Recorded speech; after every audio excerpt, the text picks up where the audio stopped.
Welcome back to Beagle Eye Vision!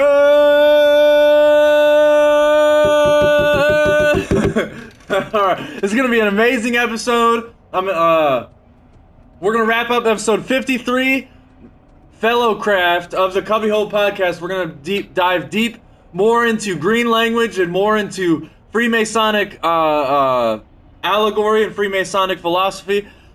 These topics are very deep, very dense, and they're not easy to understand. You're not going to understand these topics overnight. So don't feel bad if you're listening to this and you're kind of lost. Even if you are following with the slides, maybe you are kind of lost. Maybe you don't know what he's talking about. Maybe you don't know what he's trying to get at. But this work it's work. It's not the one great vacation. It is the one great work. Okay, it takes work, it takes time, it takes understanding, it takes reading definitions, it takes refining etymology, doing research, going through books, watching different documentaries. It takes, this is what it... So it means... Oh, my bad. This is what it takes. So I had some, I had to re-record this because I had some technical difficulties, but I got them all figured out. And I got some W in my cup. Shout out W.GG. I got some, cherry limeade while I'm roaming the wasteland. And last episode we were roaming through Vault 75, which we found out that the kids, once they turn 18, they just kind of disappear off the face of the earth. And what we know about Vault-Tec, that's probably not a good sign.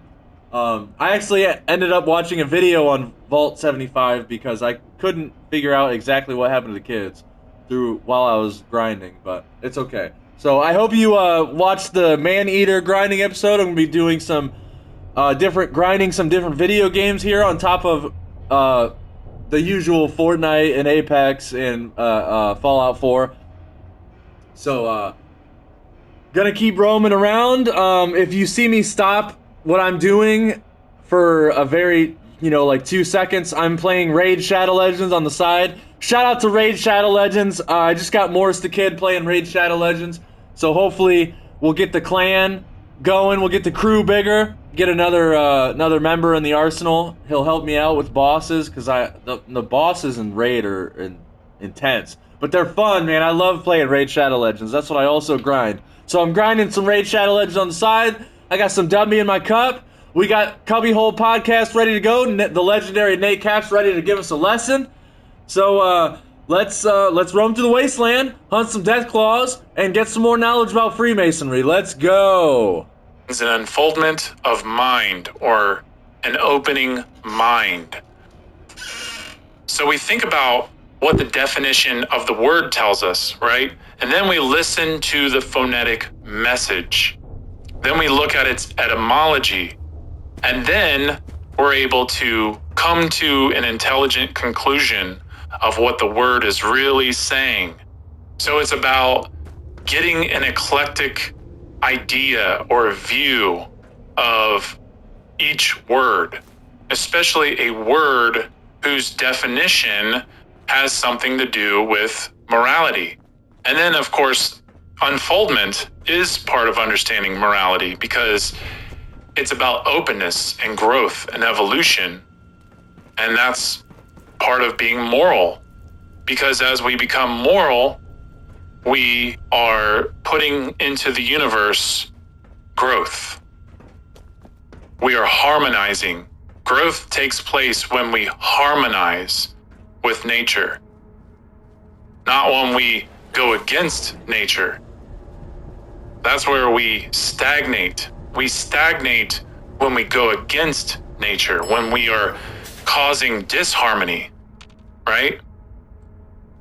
So when it comes to understanding green language, it's important to note that pattern recognition is part of understanding the process of language acquisition, which is about gaining the ability to understand how certain words and letters can speak beyond the literacy of what's taught about that word, okay? It goes beyond the appeal to authority. And this is where the higher imagination comes in, because we have to be able to see beyond. And obviously we have to have knowledge to be able to see beyond, to be able to stand on the logic of the knowledge to see beyond, because it's about because it's also about intuiting.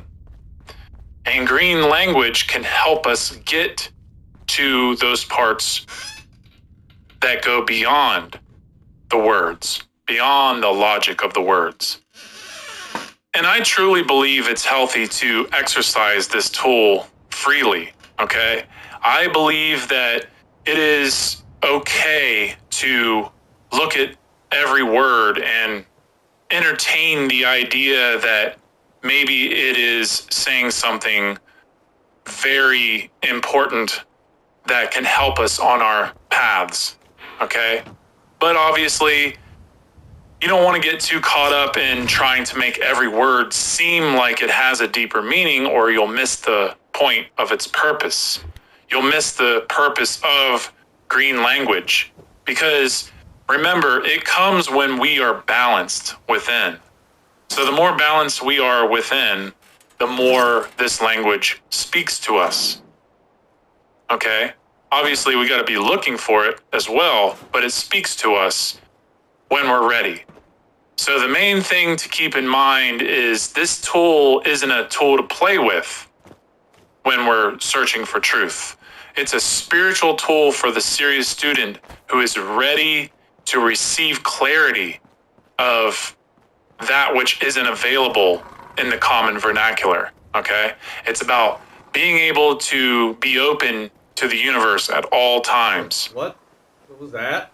And like I said, it's about balance. It's about listening with a balanced heart and mind. Jesus Christ, what is that? And like I said, I know I've spoke about this language many times, and I've used green language a lot in past shows and presentations, but this degree is where this language truly needs to be understood, and this is where we refine it. This is where we really start to deeply understand it and use it and practice with it, okay? Now, let's look at the slide of the tracing board that says from darkness to light at the bottom.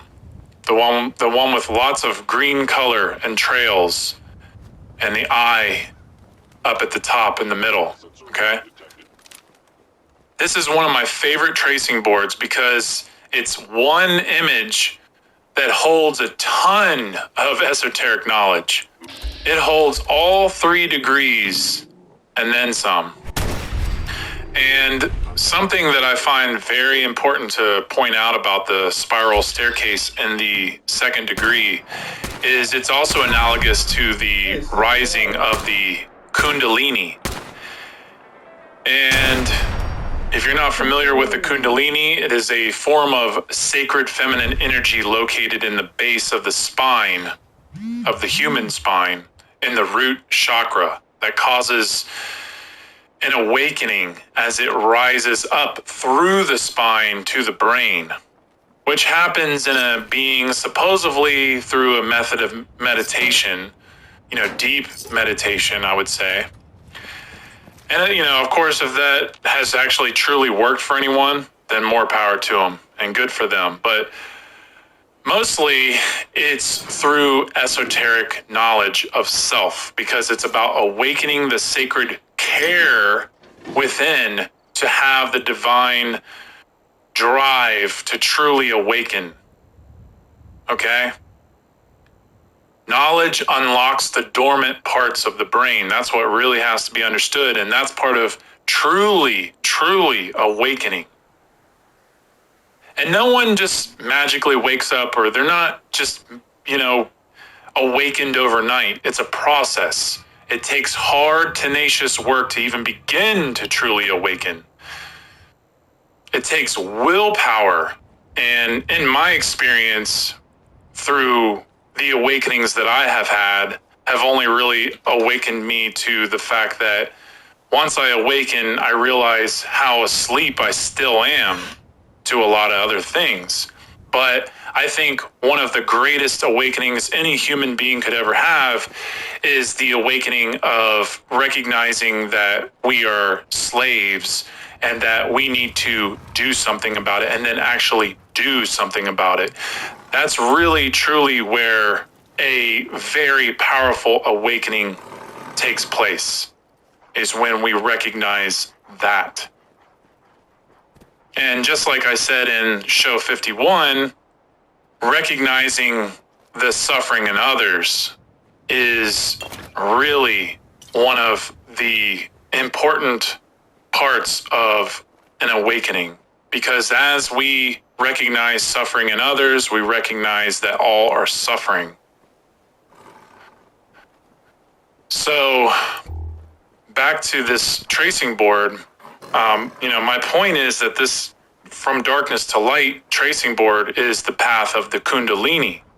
So at the bottom where the Kundalini energy begins is analogous to darkness and beginning.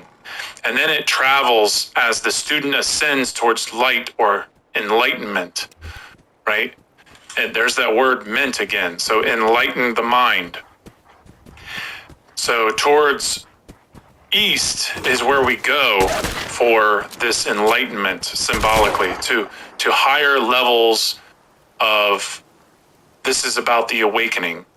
So as the Kundalini rises, this is about our degrees of awakening. And the trails intertwined that you see in the middle of this image, this is the dance of the sacred masculine and the sacred feminine energies in a marriage towards Sahasrara, or what we see as the all-seeing eye, okay? It forms what's known as the caduceus, the two snakes intertwined going up this pole or this staff with two wings at the top. Okay? And below this all-seeing eye is the mansion that the student discovers as the Kundalini energy rises to the crown chakra. And since we're on the subject of the mansion and green language, I might as well share a little allegory here. I actually kind of planned it, but I wasn't sure. But it's an allegory. It's more of a analogous correlation, okay? Now, what I want you to do is imagine having a mansion.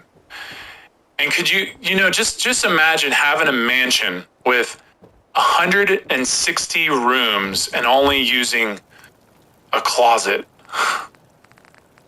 Now, I want you to hold that question, that idea in your mind, okay? A mansion is an enormous house, right? With many, many, many, many rooms. And in order to have or own a mansion, we must be rich, right? And we must be organized, and we must really have a lot of important things to keep in each room, right? Now, a mansion is typically the lighter shade of white. And a mansion is traditionally very well built, and many mansions typically have pillars in the front, right? And this is very symbolic of the mind. And one of the greatest things about the mansion is realizing that the mansion in the spiritual sense is man's eye on. Now think about that. That's the green language of the word. It's a very symbolic and metaphorical and beautiful discovery to know that we all have the ability to build or discover and live in and take care of our own mansion within. So every door is like a new pathway opened in the mind. And the more that we learn and the more knowledge that we take in, the more rich we become. And it's as if, our mind has all these doors waiting to be opened, and there's something, really magical waiting to be discovered in each room. And one of the saddest things that I've ever come to realize is realizing that we have such a beautiful mansion within. It's already there. It's waiting to be found, with each treasure waiting to be discovered and waiting to have all these doors opened and looked through and searched and used for good.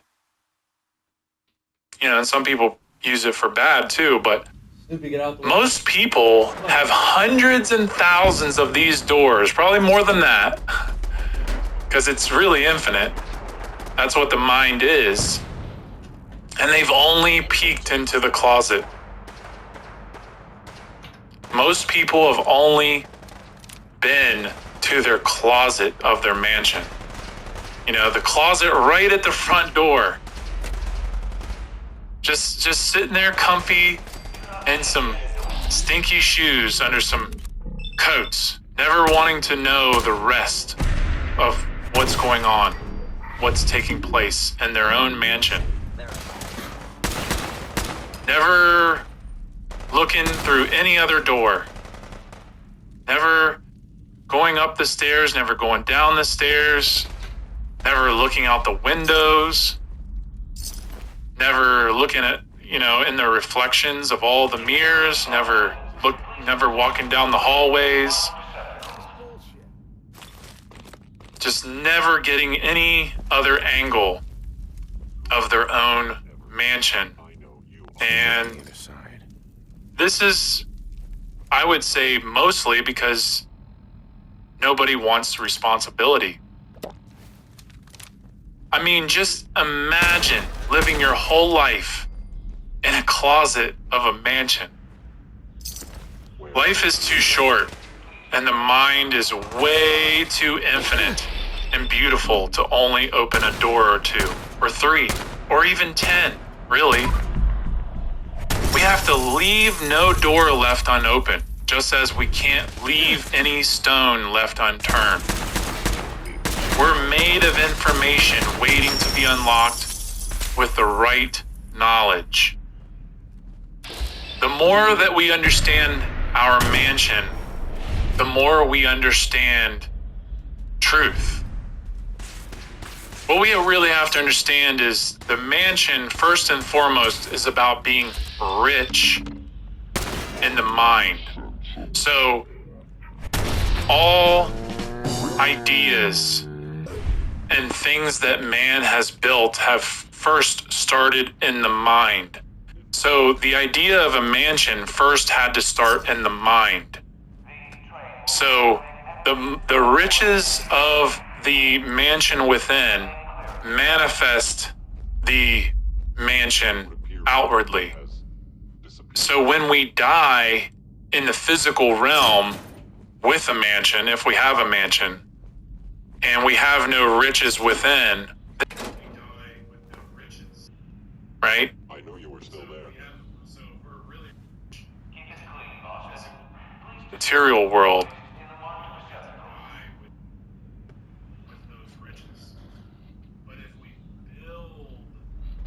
I am equipped with the most advanced.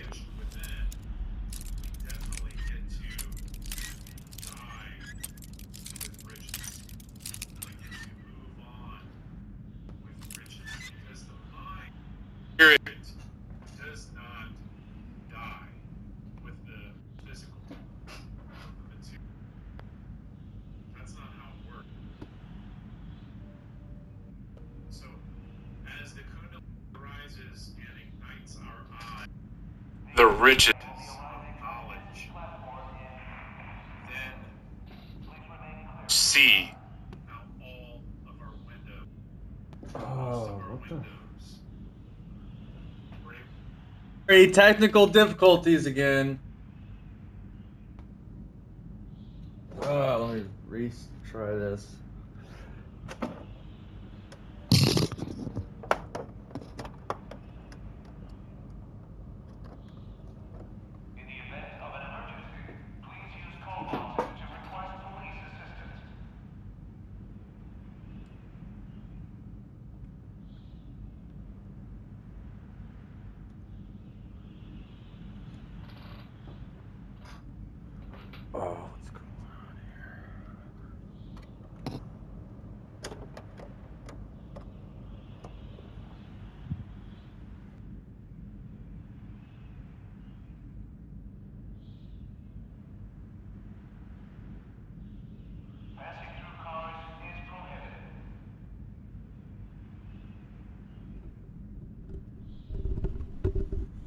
All right. Sorry about that. That should work.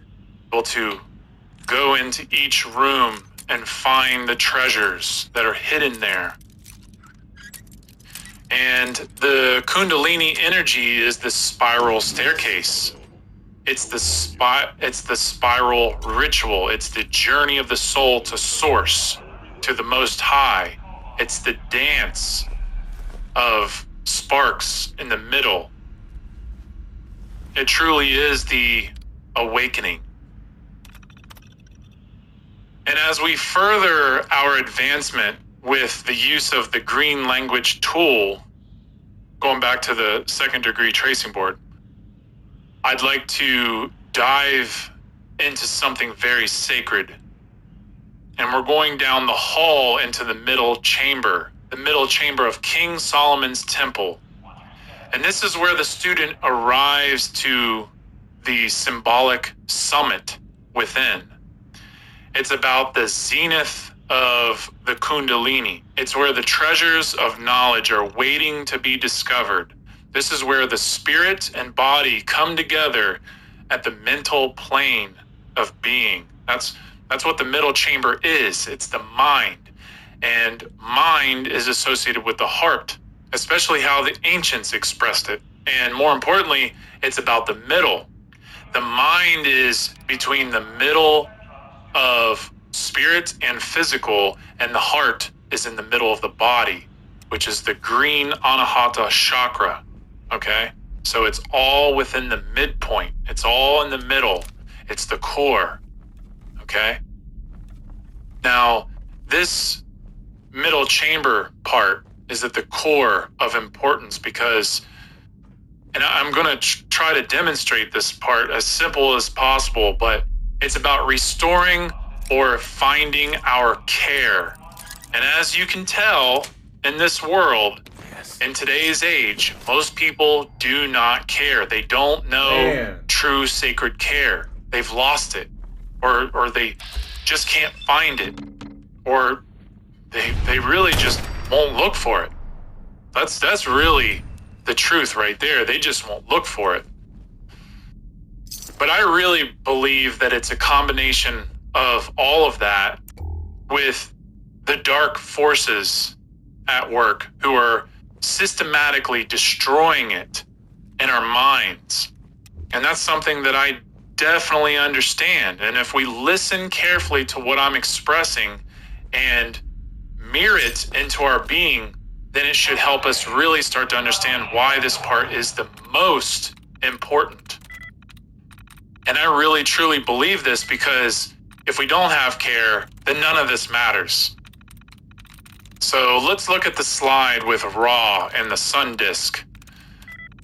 Now, using our symbolic mind and our ear for green language, as well as the knowledge of the ancient deities and the Egyptian stellar and solar mythos, especially the solar mythos, we have Horus, the solar deity, who rises from the horizon, the east, into midday, and also rises in midsummer, converting into the god Ra, right? And the ancient Egyptian solar god Ra represented the sun and the Most High, whose symbol was the solar disk, as well as the circle with the dot in the middle, okay?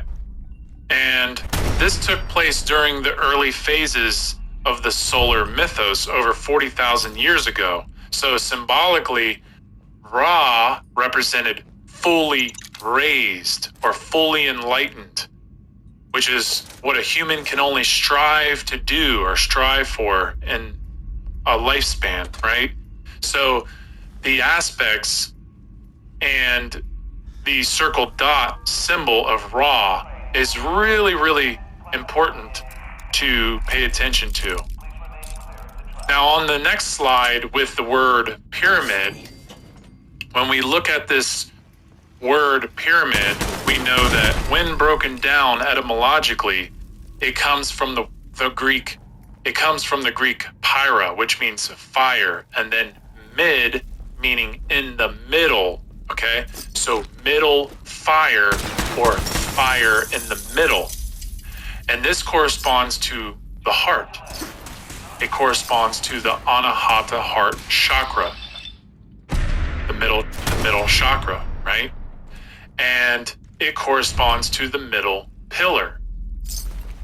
And this is the symbol of care.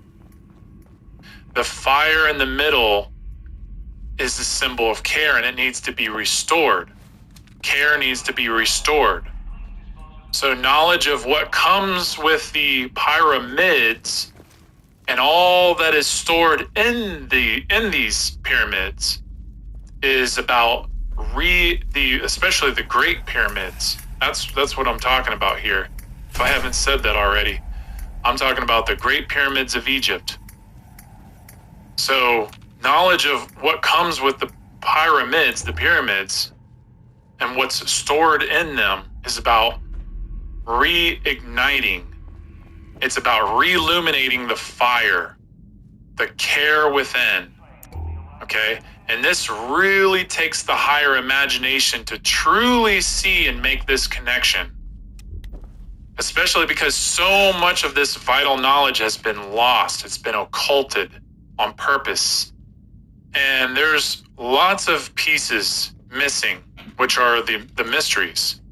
But we have some truly great authors, thankfully, who have at least gave us an enormous part of the puzzle pieces to this big, enormous puzzle.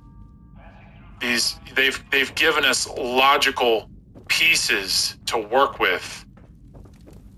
And these authors that I'm talking about are Gerald Massey, Alvin Boyd Kuhn, Harold Bailey, Albert Churchward, Schwaller de Lubitsch, and there's quite a few others.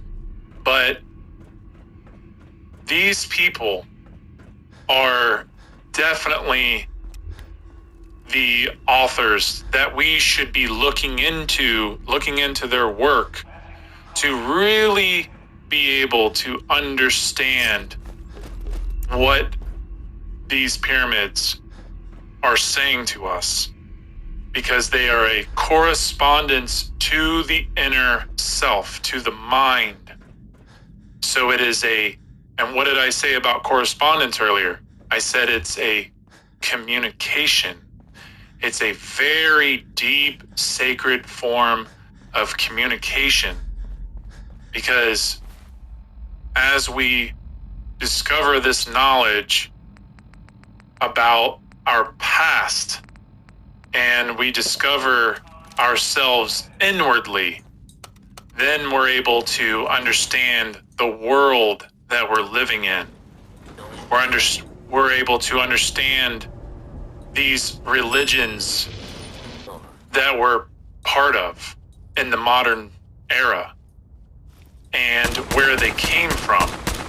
Because as we begin to understand what these religions that we're part of in the modern era, and we also look at the religions of the past, then we can start to see where the corruption began. And we can see how we've devolved, because we definitely have not evolved. Technology does not mean evolution, okay? Technology has nothing to do with human evolution at all.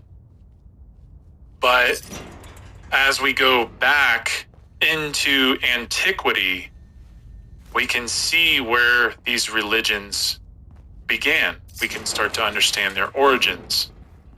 And there's some green language here that actually leads to some science and math regarding these great monuments, the Great Pyramids, the greatest temple ever built. So let's look at the slide with the pi symbol, okay? Got it. So you can also say pyramid is pi ra mid, and pi as in the Greek number, as in the mathematical constant or infinite, right? And what is pi? No, it's the ratio of a circle's circumference to its diameter, right? So this means the circumference of a circle is a little tiny bit more than 3 times as long as its diameter. So the base of the great pyramid is a square whose perimeter is equal to the circumference of a circle, with a radius that's equal to the height of the Great Pyramid. So 2 times pi, or 3.14, times the radius, which is 481 feet, this equals the circumference. And the circumference is 3020.68. Now also keep in mind, the Egyptians measured in cubits, not inches like what we see here, okay?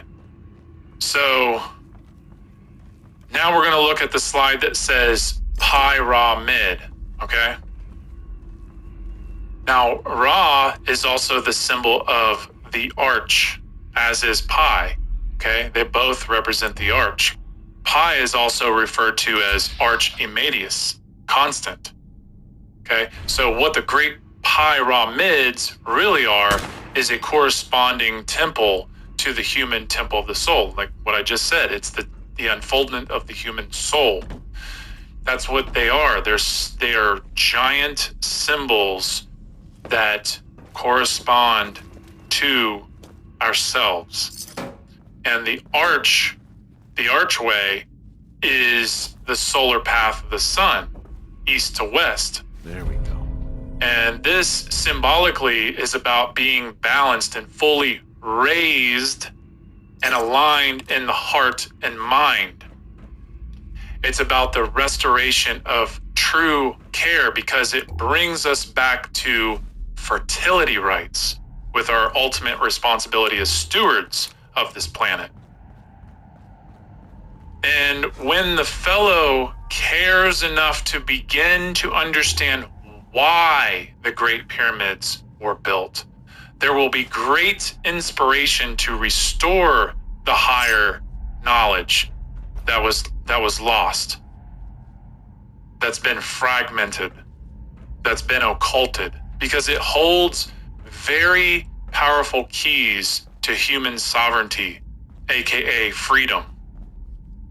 It's ultimately about furthering our understanding of natural law.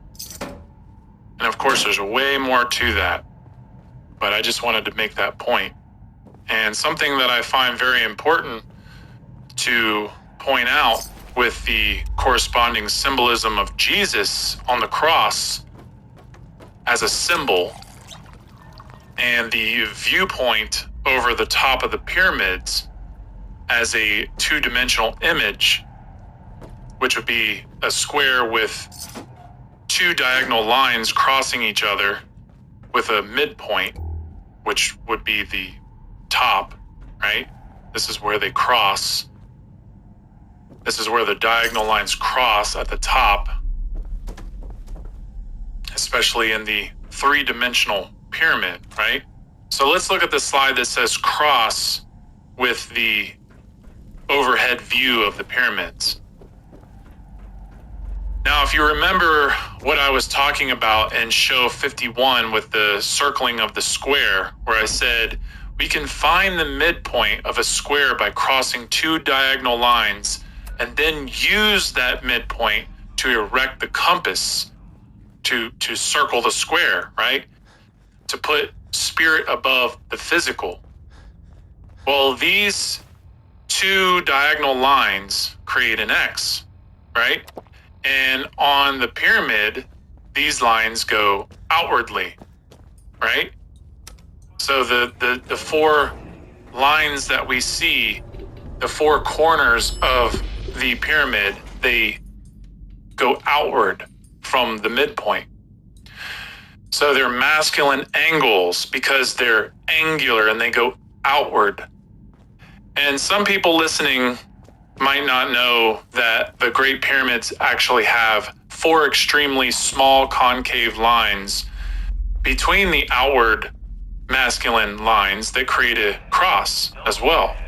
And these concave lines are feminine. So really the Great Pyramids have 8 faces. They have 8 sides. And this goes right in line with the idea of the Vitruvian Man. Okay? They have 4 masculine outward angles and 4 feminine inward concave angles. Now the base or earth is represented by the 4 corners of the base of the pyramid, right? This means physical. That's what the base represents. So we have to understand that these 3 great pyramids are a temple corresponding to us. So we have the 4 corners at the base, and these 4 corners are made by 4 noticeable masculine corners that meet in the middle, 4 lines that meet in the middle at the top, right? And there's 4 faint concave feminine lines that create a cross that meet in the middle as well, right? Now, in the Bible, it says that there are 4 gospels or 4 angels that told the story of Jesus' life. There was Matthew, Mark, Luke, and John, as it says in the New Testament, or test a mind. There's that meant again, test a mind. And because that's what it's here to do. It does, it tests our mind. And these, I mean, it's there to help our mind, but that's what a test does. A test is about helping. It's about growing. And these 4 angels or angles make up the square. They are a tetramorph. They're a tetramorph of the body of Jesus. And a tetramorph, if you're not familiar, it's basically a symbolic arrangement of 4 different elements, or it's a combination of 4 elements in one unit. Okay? So they each emphasize an aspect of the archetypal Jesus's body and personality. They're the 4 angles. They give their angle, okay? They describe their angle of Jesus because it's about finding the midpoint. And the midpoint is right in the crux of the cross because these angles, they're the right angles of the square or earth. They're the square that the student builds on morally from or on. Okay? Because it's the Masonic, you have to think about it as the Masonic square. And remember, Jesus represents the midpoint or the middle of the cross. And also remember, I said that the symbol, the capital letter G, is in the middle of the spirit and the physical, between the compass and square. And the Jesus, the capital letter G, the symbol G, apostrophe S, us. Okay? We are the savior of ourselves. We are supposed to find our inner G, our inner Messiah, because you and I are the real me-siahs. This is part of deeply understanding the generative principle. So most people are in search of or waiting for someone else to do their sovereign inner monarch work for them, right? They look for aliens. They look for the physical second coming of Jesus. They look for QAnon. They look for law enforcement. They look for military and politicians. They look for anyone else exterior to come and save them. But nobody has ever come to save anyone else from slavery other than their own selves, especially mentally and spiritually, because nobody can save you but you. And I know that what I'm saying is probably offending a lot of people. And so be it. We have to understand that slavery begins in the mind.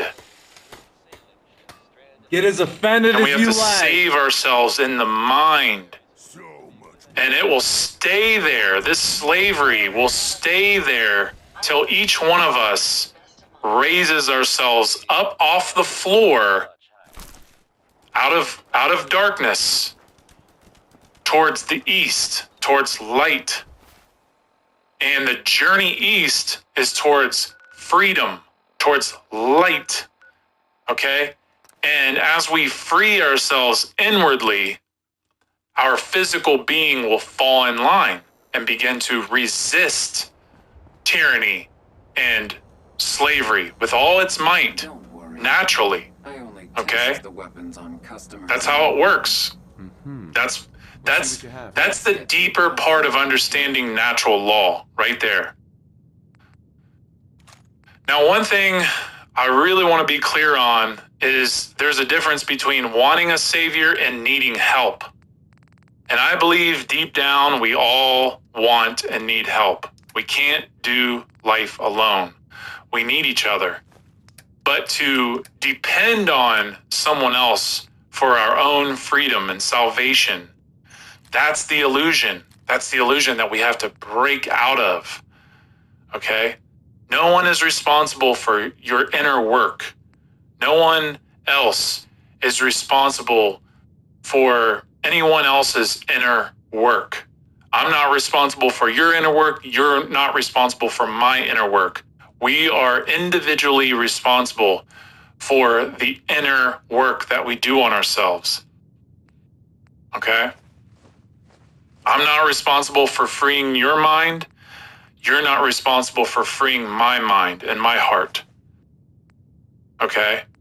I'm responsible for that. You're responsible for yours.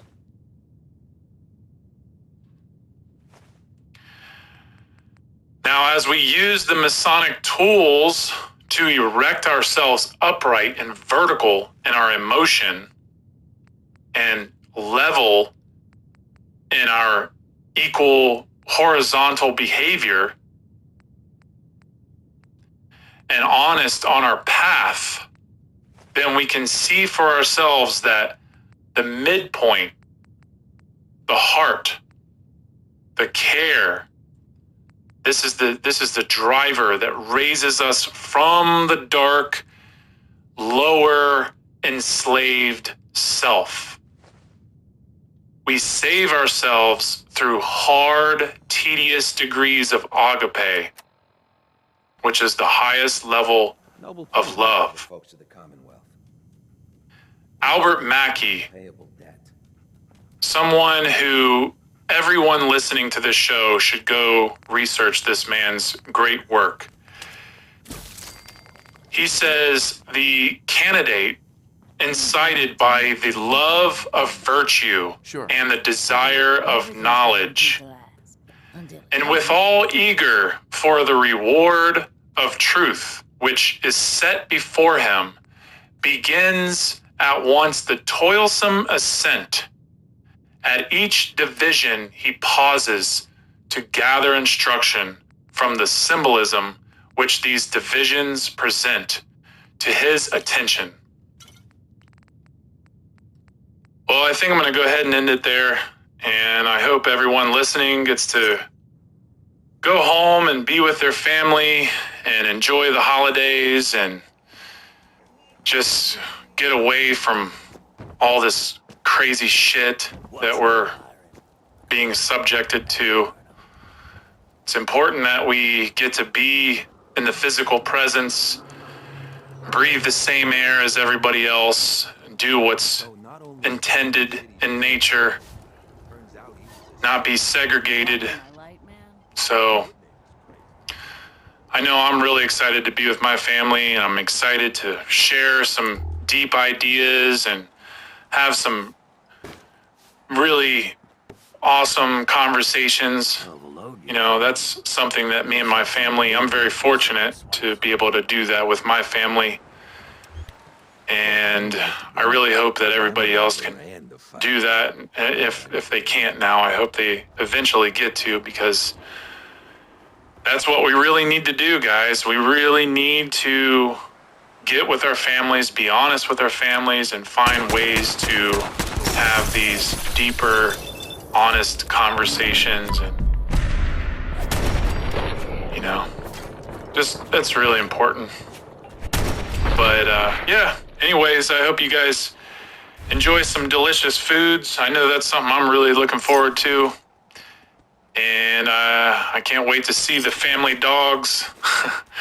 It's been way too long. I live so far away and I don't have any pets. And so whenever I get with them, I'm just so stoked. And it's just such a magical time. But if you're interested in more shows, presentations, or news, please go to CubbyWhole.com. And if you have any questions regarding the topics for these shows, please email me at cubbyhole@mail.com. Also, any donations that are made are always appreciated here. And the funds that are donated, they go directly to the CubbyWhole website. And if that's something you would like to do, just hit the donation button at the top of the website. And it's pretty easy to navigate from that point. And thanks again to those who have donated so far. I really, really, really appreciate that. So, I'm your host, Nate Cap. Thank you for listening. And keep in mind to do no harm. Defend truth, defend what's right, because you know what's right, because it doesn't cause harm to others. Yes. And keep transcending dogma. Keep finding the dogma in your life. Transcend past it and keep growing. And I'll see you guys in 2022. Yes, that was an amazing episode. So, yeah, do the right thing because it is the right thing to do. Don't do the right thing because somebody's watching. Don't do the right thing because you want to impress your girlfriend. Do the right thing because it is the right thing to do. Period. End of story. Write it down. Put it in your notebook. Write it on a sticky note. Put it on your fridge if you have to. Do the right thing because it is the right thing to do. So, that was an amazing episode. There was a lot of... I was looking at some of the posters and some of the allegory that was coming to my mind, but I didn't want to stop the video, stop the content, because I already had some technical difficulties. I guess, I don't know, I guess this cord that is attached to the mic, it might be a little bit loose. It keeps wanting to, like, come undone, and I don't know, I might have to buy a new cord, and I'm absolutely broke. I might have to buy a new cord here soon. Who knows? Man, that was... Where are we? Oh, we're at 48 minutes. So that was a really fun one. I enjoyed that. I'm gonna keep grinding Fallout so I can wrap up the entirety of the CubbyWhole podcast. I know for sure Nate Cap is going to keep producing CubbyWhole episodes. So I really need to catch up, and then that way, when he releases a new episode, I will release it simultaneously with a grinding episode. And I'm kind of... The reason why I do this is because I enjoy having the background noise. And I really enjoy having something to watch while he's talking about this information. Especially, and I really love that there's no commercials, right, on this channel. We have an entire playlist, over 200 videos, Beagle Eye Gaming, over 100 songs on Beagle Eye Music, and don't worry, I know the quality on the music side of the channel is a little bit, It's a little bit, the quality could be better, I'm working on it. Hopefully I can get employed here soon again, and I can get some better microphones, some better equipment. It's rough. But, man, I really enjoyed that. That was fun. I'm gonna keep grinding Fallout, keep grinding Maneater. I know I need to produce a Maneater episode here soon. Yeah, and hopefully just keep being better, right? That's what the motto of Dubby. The motto of W. Shout out to W again. If you want to support the channel, use code BeagleEyeVision at w.gg. w.gg. Clean, sugar-free game fuel. It is so good. I've almost entirely cut out coffee. Even though I still do love the taste of coffee. That's why in this episode I was roaming around the Slocum Joe's building. I was trying to see if there's like a hidden basement I can get into, a hidden dungeon to find out.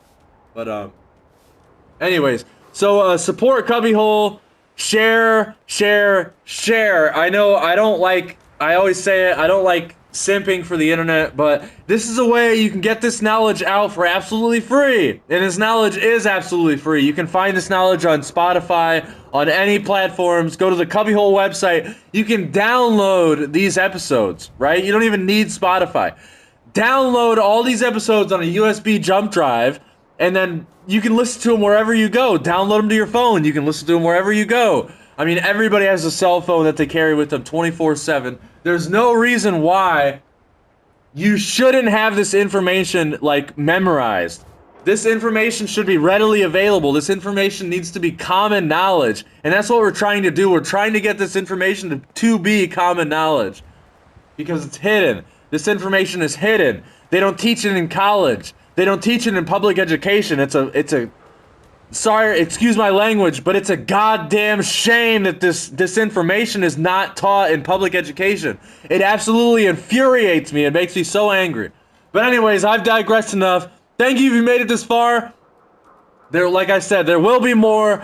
If I don't get employment, I'm just gonna keep grinding, and that's why I've been posting so many grinding Maneater. Been posting dubs. Man, I've been posting like crazy. So I'm gonna keep it up. If I can't get employed, and honestly, I know I can get employed. I'm just not trying that hard. But yeah. Anyways, stay tuned. I'm gonna keep doing the book reviews.